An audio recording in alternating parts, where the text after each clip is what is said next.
Comecei a perceber que algo estava errado no exato momento em que o telefone tocou pela terceira vez naquela manhã gelada de domingo.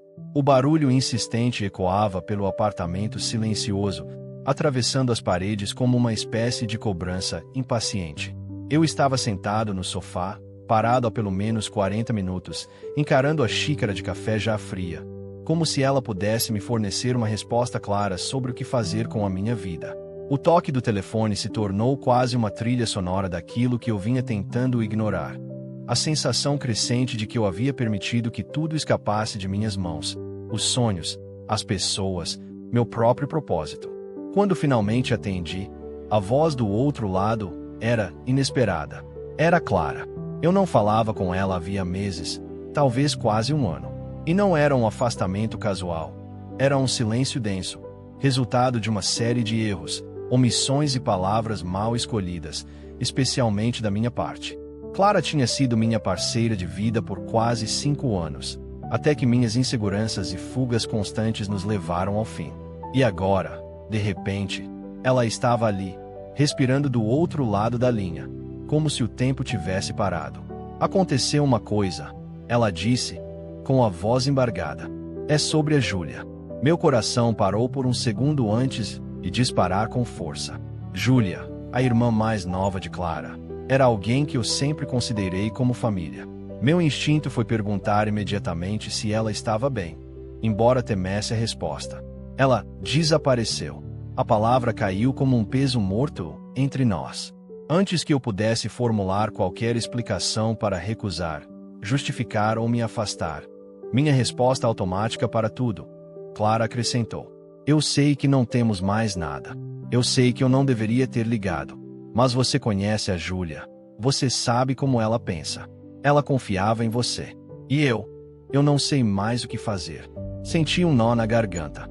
Minha vontade de fugir, aquela velha companheira, se chocou com a lembrança de Júlia me abraçando na última vez em que nos vimos, dizendo que eu era como um irmão mais velho.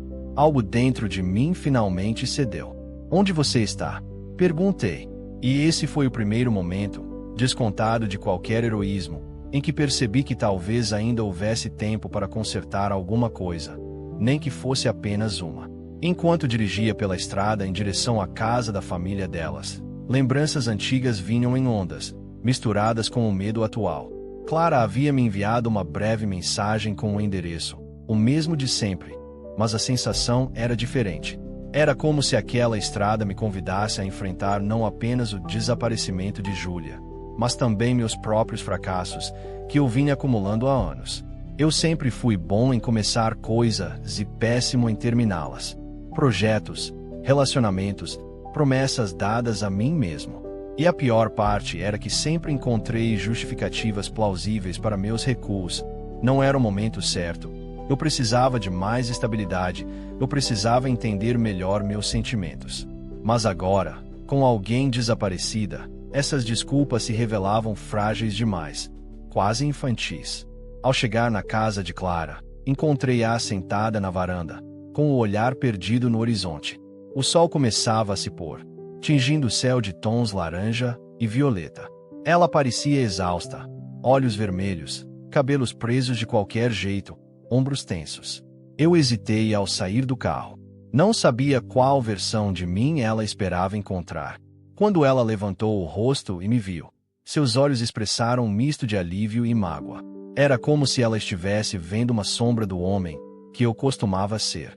Obrigada por vir, ela disse, com um sussurro quase inaudível. Assenti, incapaz de responder com algo significativo. Ela me conduziu para dentro, onde a mãe dela conversava com 2 oficiais da polícia. O ambiente inteiro estava impregnado de preocupação. Ao ouvir meu nome, a mãe de Clara levantou o olhar. Por um instante, percebi nela a antiga ternura que sempre me oferecerá, misturada agora com medo e esperança. Ela saiu ontem à noite e não voltou, explicou Clara, mas deixou um bilhete. É estranho. Ela me entregou um papel amassado com a caligrafia jovem de Júlia. Às vezes, sinto que todo mundo já desistiu de mim, e eu não quero ser um peso. Preciso encontrar um lugar onde faça sentido. Meu peito apertou. A imagem de Júlia rindo, dançando pela sala, sempre tão energética, contrastava com as palavras sombrias diante de mim. Era como se uma sombra tivesse se alojado no coração de alguém tão luminoso. Ela mencionou algum lugar? Perguntei. Clara fez que não com a cabeça, mas havia algo em seu olhar, uma hesitação. Então me levou até o quarto de Júlia. O espaço estava arrumado, mas havia detalhes que revelavam tensão. Livros empilhados de maneira irregular, uma mochila aberta no chão, uma foto nossa caída ao lado da cama. Eu percebi duas coisas, ela disse. O casaco azul não está aqui. E aquele antigo caderno dela, onde ela escrevia poesias, também não. Ela sempre levava nos momentos em que precisava pensar. Foi quando percebi uma pista. Júlia adorava um velho mirante abandonado na entrada da cidade. Sempre dizia que aquele era o único lugar onde conseguia ouvir seus próprios pensamentos. Vamos até o mirante, sugere. Clara concordou imediatamente. A luz já estava fraca quando chegamos ao local. O vento frio soprava com força, fazendo as folhas farfalharem como sussurros. O mirante ficava no alto de uma colina, com acesso por uma antiga estrada de terra. Apesar do tempo, ainda havia uma beleza melancólica no lugar. Ao nos aproximarmos, percebi marcas recentes na terra, passos, talvez pegadas pequenas. Meu coração acelerou. Júlia, Clara chamou, a voz tremendo. Não houve resposta. Começamos a explorar o entorno. O mirante era composto por um muro baixo, algumas tábuas de madeira quebradas e uma vista ampla da cidade iluminada. Clara caminhou até a beirada, olhando ao redor com desespero. Foi então que notei algo. Um caderno preto, parcialmente escondido atrás de uma pedra maior. Ao pegá-lo, reconheci imediatamente o caderno de poesias dela. Minhas mãos tremeram ao abrir. A primeira página estava em branco. A seguinte continha apenas uma frase. Eu queria ser capaz de voltar, mas acho que fui longe demais. Na terceira página, porém, havia um mapa. Um desenho simples, quase infantil, mostrando o mirante e uma trilha que seguia pela floresta adjacente. Ela entrou na mata, concluí. Clara cobriu a boca com a mão, assustada. À noite, assenti. Não tínhamos tempo a perder. Entramos na trilha, iluminando o caminho com lanternas. A noite parecia mais densa do que o normal, como se a floresta fechada absorvesse nossa ansiedade. O ar era úmido e carregado de sombras, e cada barulho de galhos quebrando parecia trazer novas possibilidades, algumas esperançosas, outras aterrorizantes. Clara caminhava ao meu lado, e percebi que ela tremia. Eu sinto que falhei com ela, confessou. Depois que você se afastou, tudo ficou tão silencioso. Eu tentei estar presente, mas estava tão perdida em mim mesma. Acho que não percebi o quanto ela também estava. Olhei para ela, iluminada pela lanterna. Havia dor, mas também uma honestidade que eu nunca tinha visto antes. E, naquele momento, entendi que não era apenas Júlia que eu precisava encontrar. Era também uma parte de quem eu tinha sido com Clara. Uma parte que talvez ainda estivesse esperando para ser recuperada. Isso não é culpa sua, respondi. Às vezes, as pessoas escondem tão bem a dor que parece que está tudo bem. Eu mesmo sempre fiz isso. Ela olhou para mim, surpresa. Talvez porque fosse a primeira vez que eu admitia algo tão simples e tão profundo. Seguimos em silêncio por um longo trecho até chegarmos ao que parecia ser uma clareira. Ali, o vento soava como se ecoasse através das árvores, produzindo um ruído semelhante a um lamento. Ali, Clara exclamou. A alguns metros de distância, havia um pequeno objeto brilhando no chão. Ao nos aproximarmos, percebemos que era o colar de Júlia. O pingente em forma de estrela era um presente que eu havia dado a ela anos atrás. Meu coração se apertou. Ela esteve aqui, sussurrei. Mas antes que pudéssemos analisar mais, ouvimos um som, um soluço, fraco, abafado. E então, uma voz. Clara. Meu corpo inteiro se arrepiou. Júlia. Clara gritou, correndo em direção ao som. Eu fui atrás, desviando de galhos e raízes até que finalmente a vimos. Sentada no tronco de uma árvore caída, abraçando as pernas, com o rosto molhado de lágrimas. Ela parecia tão pequena, tão vulnerável. tão diferente da garota cheia de energia que eu conhecia. Clara caiu de joelhos e a abraçou, chorando. Júlia, surpresa, hesitou por um segundo antes de corresponder ao abraço, soluçando ainda mais forte. Desculpa, ela murmurou. Eu não queria preocupar vocês. Eu me aproximei, devagar. Estamos aqui, falei. E nada disso muda o quanto você é importante para nós. Ela levantou o olhar, os olhos vermelhos, e por um instante vi ali a menina que me abraçava quando conseguia boas notas ou quando Marcel, o antigo namorado de Clara, fazia comentários desagradáveis. Eu achei que ninguém mais se importava, ela disse. Quando você foi embora, eu senti que talvez tivesse sido culpa minha. Como se eu não tivesse sido boa o suficiente. As palavras me atingiram como um soco no estômago. Nunca imaginei que meus medos e inseguranças pudessem ter chegado nela dessa forma.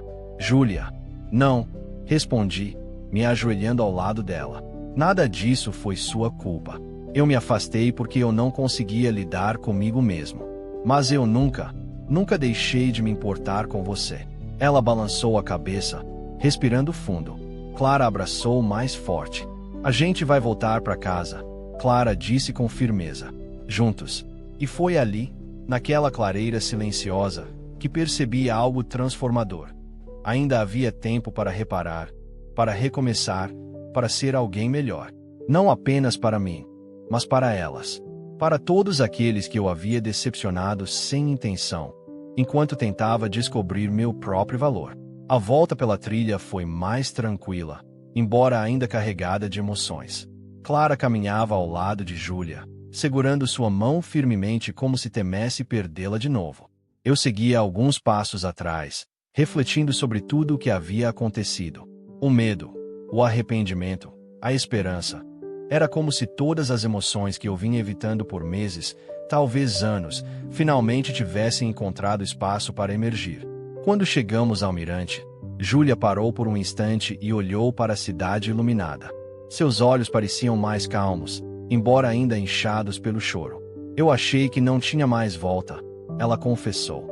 Que eu já tinha ido longe demais. Nunca é tarde demais, respondi. Não para você, nem para ninguém. Ela me encarou como se estivesse tentando entender a profundidade das minhas palavras. E talvez porque fosse sincero, mais sincero do que eu costumava ser. Ela sorriu levemente. Descemos até o carro e seguimos até a casa. A mãe de Clara chorou ao ver Júlia entrando pela porta, e a abraçou com uma força que parecia capaz de costurar todos os pedaços partidos entre elas. Eu observei a cena com a sensação de que algo em mim também estava sendo remendado. Como se aquela noite tivesse iluminado cantos escuros que eu evitava há muito tempo. Quando tudo finalmente se acalmou, Clara me acompanhou até o carro. Obrigada, ela disse. Eu não tenho palavras. Não precisa, respondi. Ela olhou para mim por mais alguns segundos. E então perguntou, com uma honestidade quase dolorosa. Você está bem? Eu respirei fundo antes de responder. Pela primeira vez em muito tempo, eu acho que sim. Ela sorriu, e naquele sorriso havia algo familiar. Algo que eu tinha perdido e achado que nunca recuperaria. Mas agora, vendo seus olhos brilharem sob a luz fraca da varanda, percebi que talvez não fosse tarde demais para nada. Nem para reparar o passado, nem para construir algo novo, nem para me permitir existir sem fugir. Ao entrar no carro e ligar o motor, senti algo diferente. Não era alívio, nem culpa, nem arrependimento. Era uma espécie de renascimento. Como se eu tivesse finalmente dado o primeiro passo para me tornar alguém que valia a pena. E antes de partir, ouvi Clara dizer: você voltou no momento certo. Dirigi pela estrada silenciosa com o coração leve e a mente clara. E percebi que aquele dia, aquele telefonema, aquele reencontro e aquela busca desesperada tinham me levado a uma revelação essencial. Nunca é tarde demais para voltar. Nunca é tarde demais para mudar. Nunca é tarde demais para amar. E naquele momento, exatamente naquele momento, percebi que não era tarde demais também para mim.